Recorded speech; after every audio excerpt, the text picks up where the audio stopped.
there's still some clutch chatter. I think it's mainly, I hope, from the breaking in of the clutch. So I believe that what's the issue. Also, I noticed that the new throwout bearing is really noisy. The old one was pretty quiet, so I'm concerned about that as well. Hey, Flatheads, Flathead Terry here. Hey, what you just saw was two scenes from the previous part 4 of the transmission and clutch rebuild that I did on my 37 Plymouth Coupe. Unfortunately, I still had clutch chatter after I went through all of that work.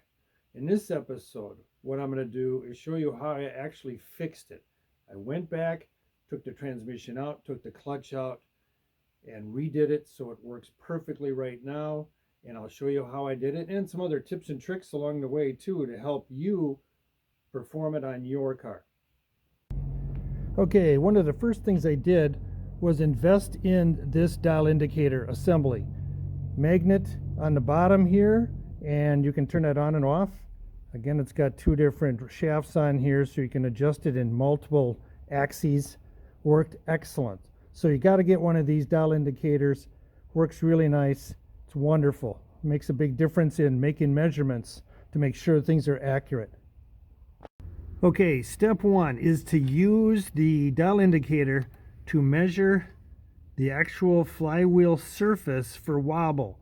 That has to be as close to 0 as possible. Mine was measuring 6/1000ths, so that thing, as it rotated, would just wobble as it went around. So that caused some of the clutch chatter. So step 1 is to measure that. Now with mine, I ended up finding a shim and putting it behind the flywheel and in front of the crankshaft to bring that flywheel so it was flush and there was no wobble. So I'll show you a picture of the little shim. Okay, step 2. What I had to do is use the dial indicator mounted to the inside of the flywheel and measure this distance from top to bottom. So as I rotated the flywheel around, the dial indicator indicated that the top of this bell housing was 11 thousandths in that direction. So it was tilted in 11 thousandths. So this surface, when I mounted in the transmission, was tilted in, or actually down, as compared to the flywheel itself, that surface.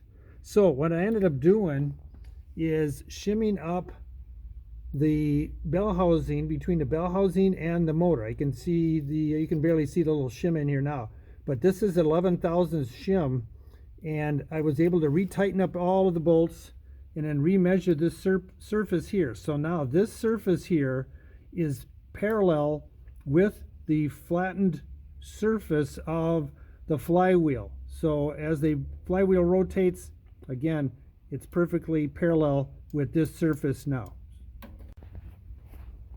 Okay, step 3. Step 3 is to make sure that the input shaft of the transmission is concentric with the center of the pilot bushing on the crankshaft. So that line is perfectly straight. It's not out of round this way. So what I did is I used the dial indicator to measure the hole that's inside here on the bell housing, and then I rotated the flywheel. So that turned out to be just perfect. There was 0 all the way around. There was no need to make any adjustments. If I did, let's say it was not concentric, I would have to put in adjustable bell housing pins, which are located here and on the other side over there. And those pins, you can find some adjustable ones. I'll show you a picture of that, that you can move the bell housing in various directions if it's off that concentric measurement, as it should be straight through. So that is step 3. So right now, as you can see, I got the flywheel fixed. There's no wobble. This surface is parallel to it, and it's also concentric. So all of those are perfectly aligned. So let's test it out, and I'll show you how smooth it is.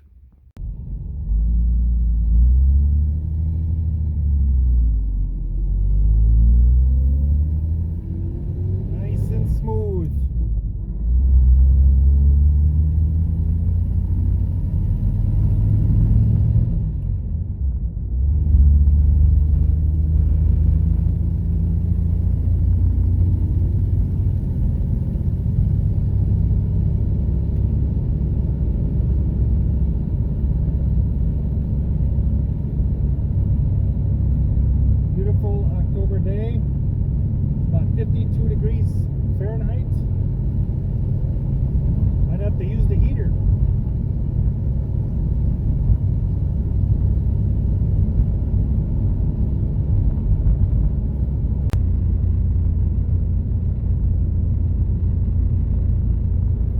Okay, stop it in to see Mom and Dad.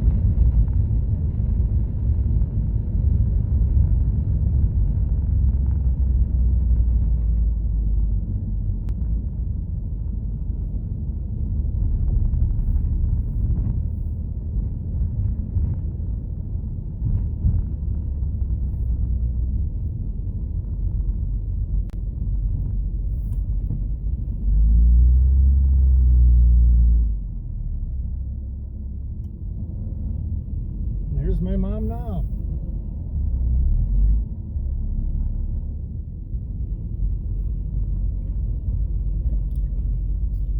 Howdy. Good timing, I was just leaving. Oh.